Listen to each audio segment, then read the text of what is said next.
The Candidates Tournament starts on the 17th of March, just a few weeks away. 8 players battling it out to see who can become the challenger to Magnus Carlsen in the next World Championship match. This is always such a fantastic event, and well, over the last few we've had some absolutely grandstand finishes, and I have no doubt that we're going to be seeing a tremendous contest again. So I'd like to start a new video series profiling all 8 players in the tournament, starting with the weakest player, Kirill Alekseenko from Russia. He is 22 years old and, well, the youngest in the tournament, as well as being the weakest. So after him, the next youngest is Anish Giri, who's 25. So Alekseenko is really, I would say, quite a novice at these kind of elite events. He just doesn't have that much experience of playing these top guys. Then again, you could say that he's come through the ranks in Russia, so that's an education in itself. So we know that he is very, very strong in that sense. I don't expect him to win the candidates, but how the main contenders play against him could well determine the winner.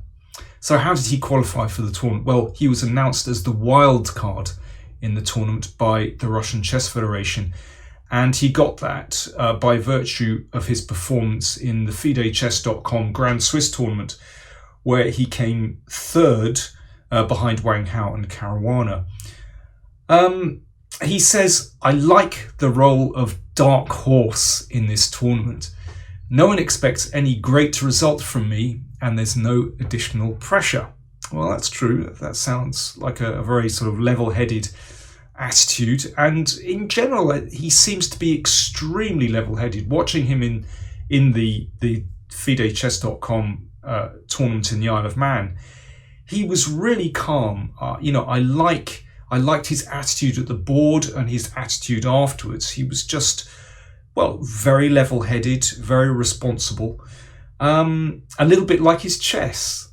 He plays, I would say, in that typically Russian way, extremely responsible. He plays sound openings. He likes a sound pawn structure. He does things from a sound basis. Then again, he says that he prefers complexity to simplification, and you can see that in his games.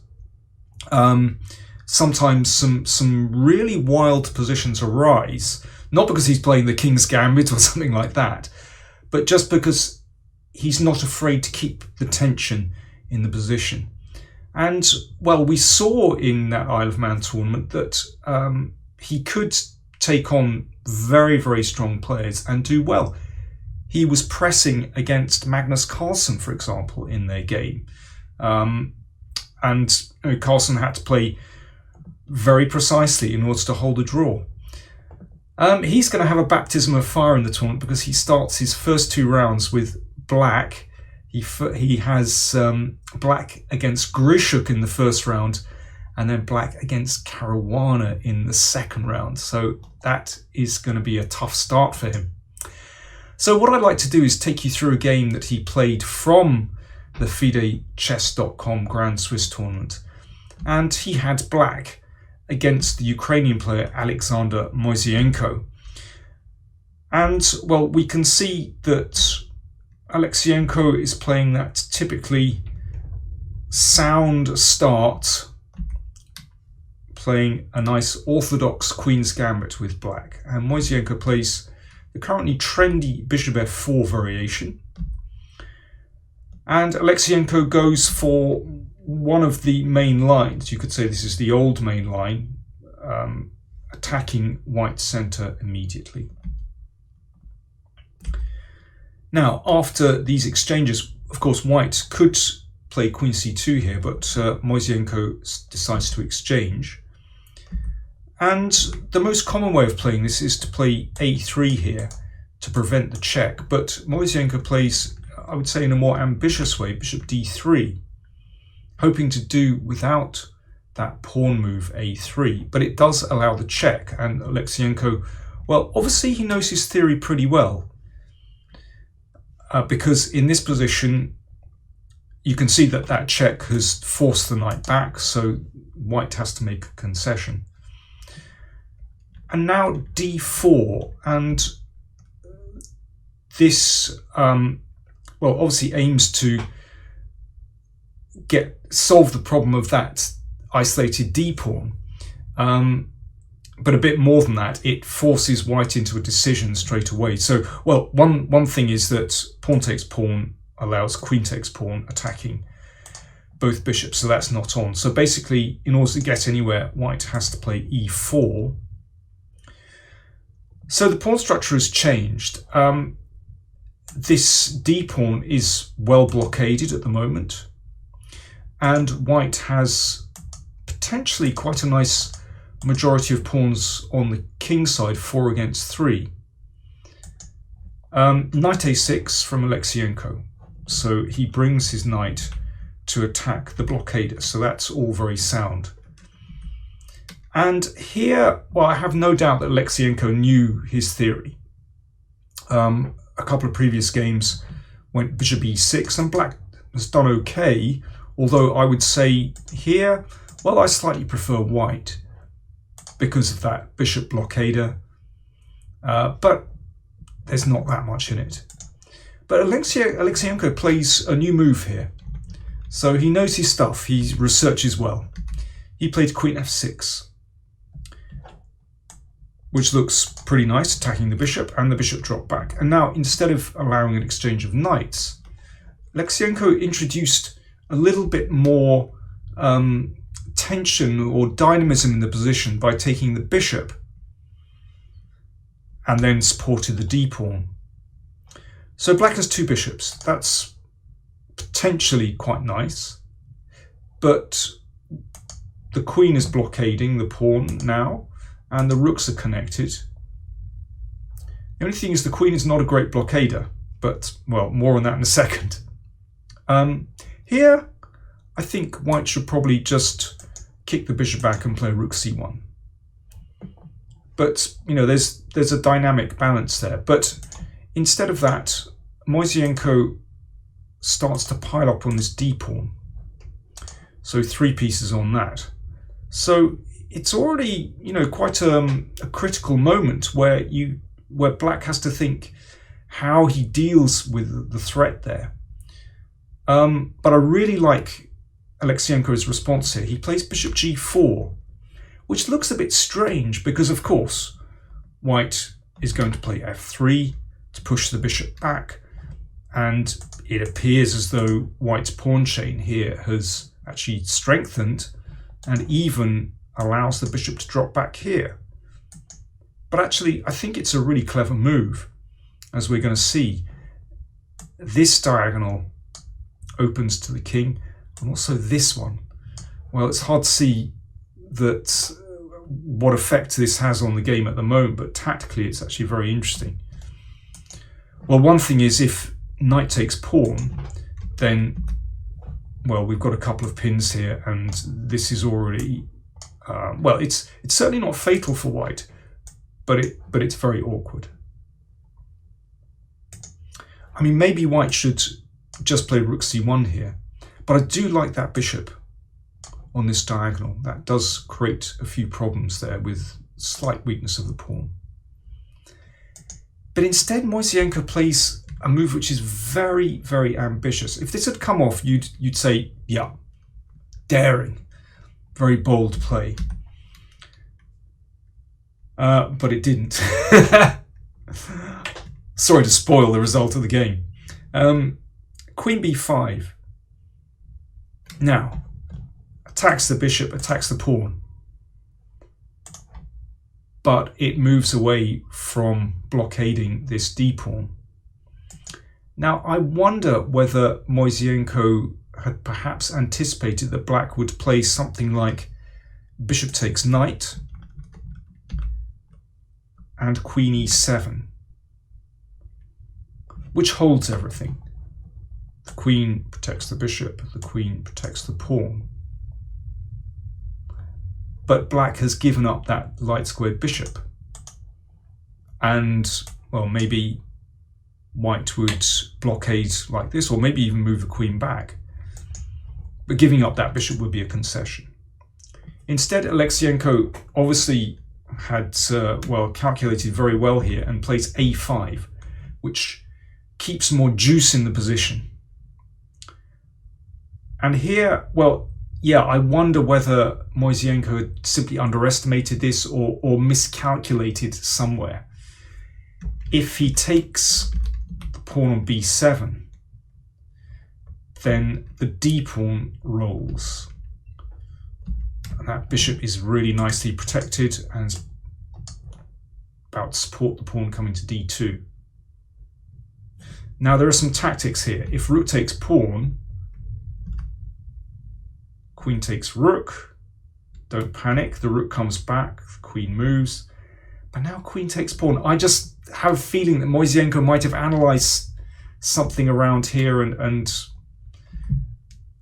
earlier on didn't go deeply enough, who knows.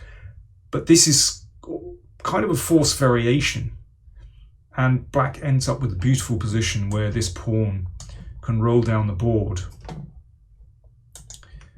I mean, there are various other things that can be played here. Another move is e5 in order to capture the d pawn. But I can understand why Moiseenko didn't want to play like this, because he ends up getting really badly pinned. But actually it's okay because the queen protects that rook. But here it's a tricky position. Although black is a pawn down, okay, this is not a forced variation, but let's say it's a possible variation and gives you a flavour of what might happen. Black is a pawn down, but actually having that pawn on e5, blocking that bishop, it's not great. This bishop is superb. All black's pieces are very strong. The king is completely safe. Black has certainly very good compensation for the pawn. You know, when you get bishops of opposite colour, it's all about the pawn structure, all about the freedom. And black's bishop is better than white's. Anyway, we're a long way from reality. But I just want to give you, I think this is a really important moment in the game. I want to give you an idea of the kind of things that might have been going through Moiseenko's head. Instead, here he played rook c1, allowing the pawn to advance. Now, if that is captured here,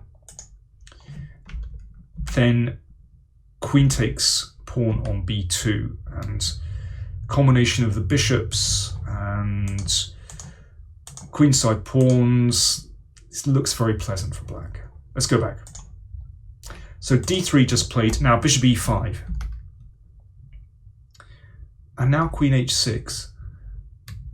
Over these last couple of moves, I think we can see the effect it has when this pawn is advanced to f3, because this queen on h6 now can potentially come into e3 to hassle the king. And the tactics work for black here. So if rook takes pawn, okay, check this out. The queen is looking down here. We just need to eliminate the knight. Bishop takes knight, and queen takes rook. So queen h6, really nice move. And now that pawn can advance again. Obviously queen b6 played to prevent a check there.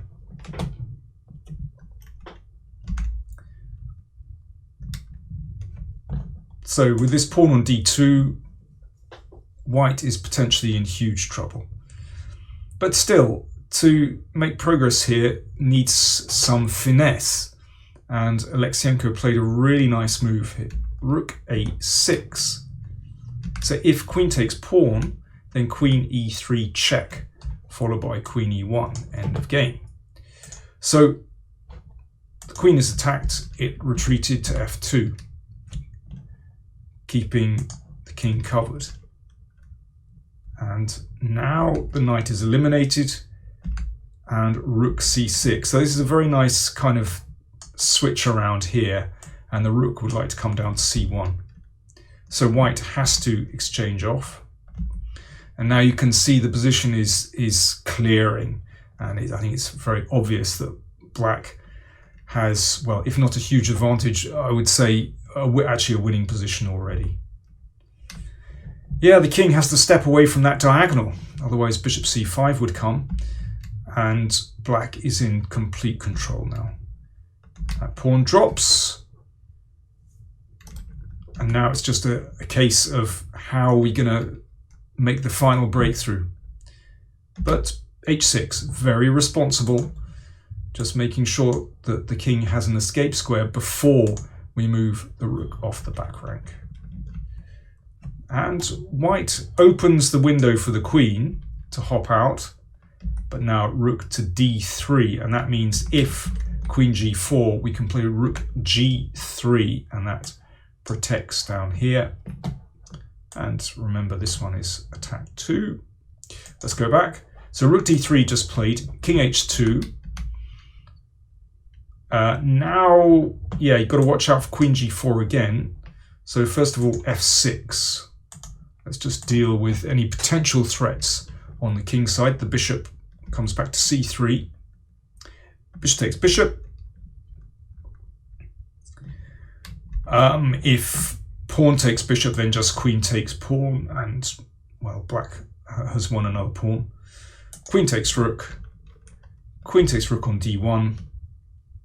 Pawn takes bishop. Queen e1. The pawn is rolling through. Queen c4 check, and the king steps up to h7, and that was the final move of the game. Alekseenko resigned. The only possibility for white here is to go for a perpetual check with queen e6, but actually there's nothing there. Check. g6, because the d7 square is covered by the queen. Game over. Well, I like that game. Maybe not spectacular, but I think it shows how Alekseenko, well, a few things. Theoretically, he's obviously very well prepared. He knew this line and had played a new move.